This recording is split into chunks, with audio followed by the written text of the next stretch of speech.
I had a chance recently to sit down with Dr. Arms, Lori, and Tracy and get some of their experiences from their mission trip to Kenya, Africa. So we're here now with Lori. And Lori, just wanted to know, what was your inspiration for taking Dr. Arms up on going on this mission trip?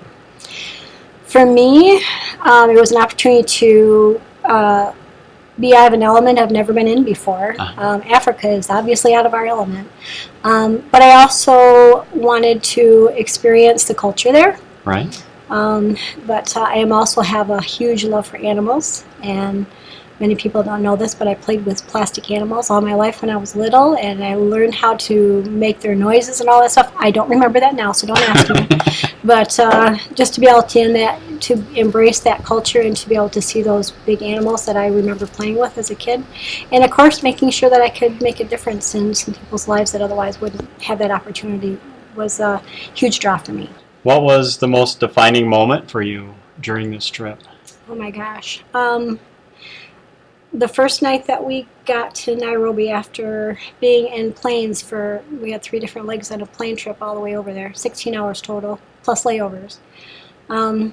We got there, got into the guest house so that we could get some rest before we took off early the next morning.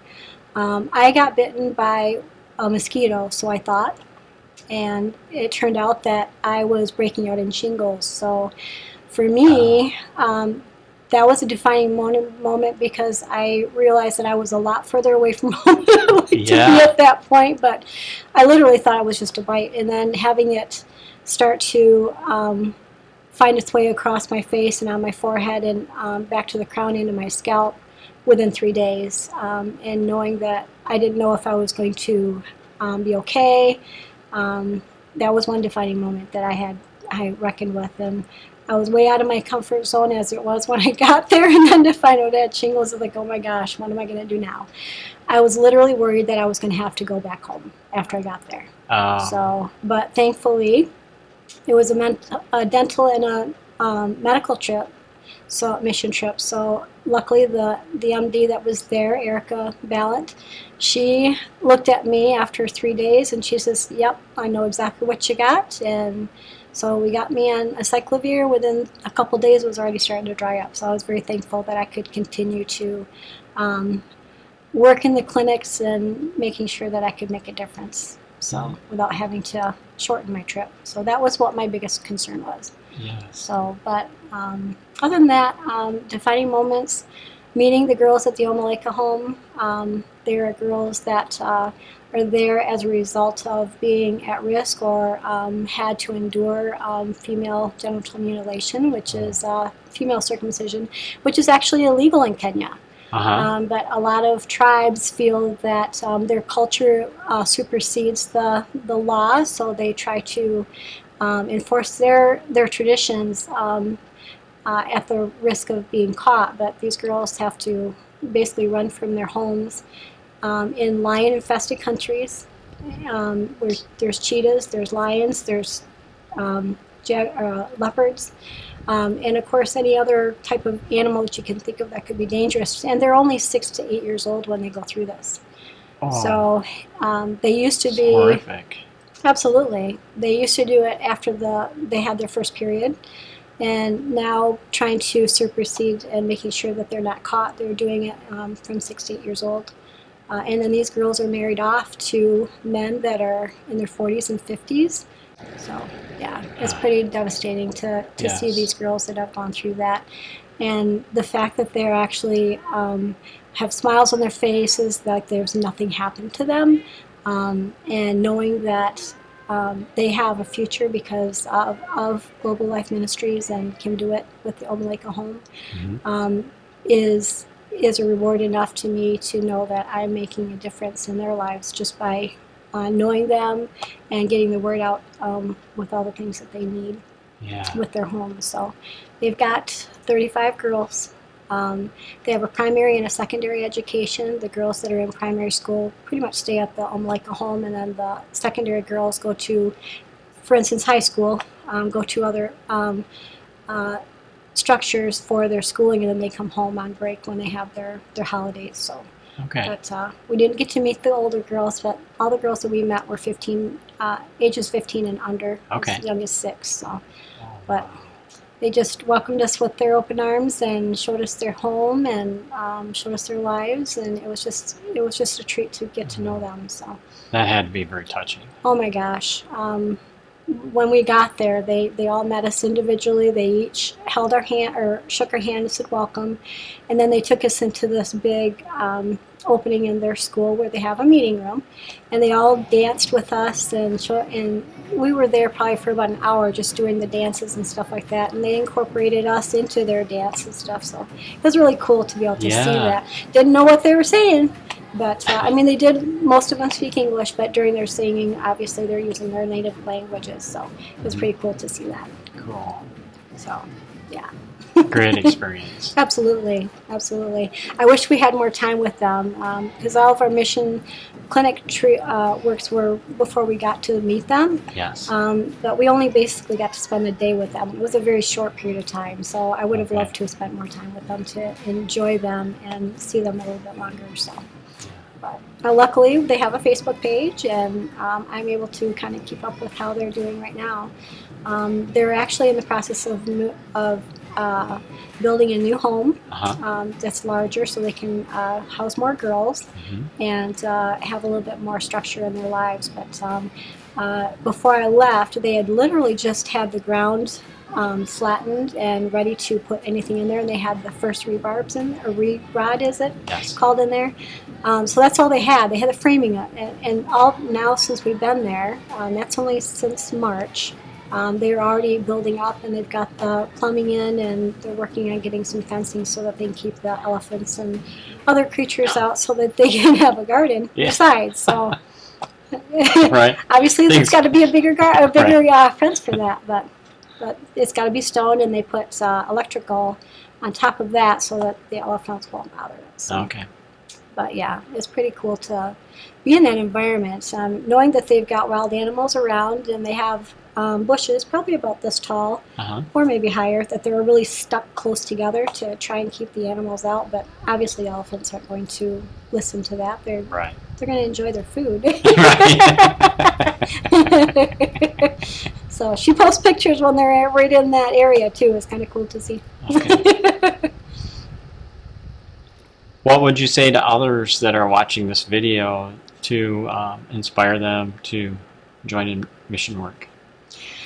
Well, I think you have to have a love for helping people to do this. And backing up the clinics that we did do, we had 5 of them, and we helped a lot of people. Sorry to kind of squash what you're asking me, but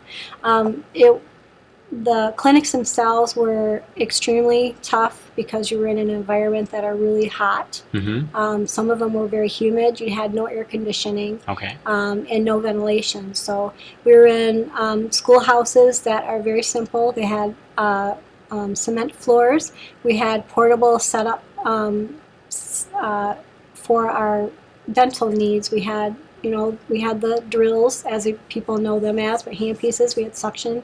We had all the instruments to do extractions, and also we did composite fillings, which are the white resin fillings. So we helped, let's see, our first clinic we had 35 there that we helped. The second day we had close to 80, 85 that we helped. That was just in dental. Medical had 80 their first day, and then 180 their second day for our first clinics. So, and then for our second clinic was at a different location, which was extremely hot. So we actually had one area that we did air conditioning. We were actually helping some of the employees at one of the places that we stayed at one afternoon, just the dental. So I think we helped about 40 to 50 people that day. And I can remember one gentleman, his name was Peter, and we were on these chairs that we have are very portable. They basically break down like a folding chair. And we had this big guy. He was probably upwards of 200 pounds, and he was a big dude. And he was kind enough to sit in our chair. We were doing some fillings on him, and the chair started to sink while we were in the process of prepping the teeth. Well, doctor put his knee behind the chair, helping to support it. And he just literally finished taking the handpiece out of his mouth, and the chair literally dropped to the ground. Yeah. It went that fast. And this guy went right down on his bottom. Luckily, he was okay. Yeah. But we had instruments flying everywhere, including our syringes. It was stuck in the floor and the carpet behind me. Gosh. I had to reset the whole Yeah. setup for us to finish what we did. But he said, I'm okay, okay. But in the United States, I feel terrible, but a lot of people would think, well, I'm going to sue you because of that.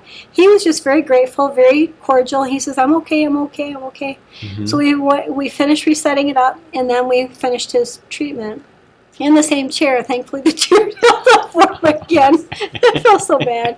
But the next day, because he was one of the employees at the hotel that we were staying at, he said he recognized me. He says, I'm okay. Oh, He says, and he was just so grateful and so thankful that we were there to help them. Yeah. And that's what we got all over the place. When we help people, we would see them when we got back, because they knew why we were at there for the mission for the dental and medical. When they saw us, and we stayed in a group for the most part, but we were there kind of 2 by 2s once in a while. Mm-hmm. But we all had so many people just being so grateful and asking us when we were going to come back. So to answer your question, that's why I suggest people to go, because they're going to have that type of an experience where they're going to have a one-on-one with somebody to experience a different culture. They give you so much love, so much generosity, and they're just so friendly over there. Uh-huh. And I'm not just saying Kenya. I don't know other places. I just know my experience in Kenya. But I didn't feel uncomfortable there. I didn't feel unsafe there. And I feel that they were very welcoming people, and just to allow us to come over there and help their people to improve their lives and their health was an amazing experience. So I guess in my perspective, I think that everybody should have an opportunity to do a mission trip to give them perspective of what we take for granted here, and what they, even though they have a lack of so many things, they have to carry their water everywhere.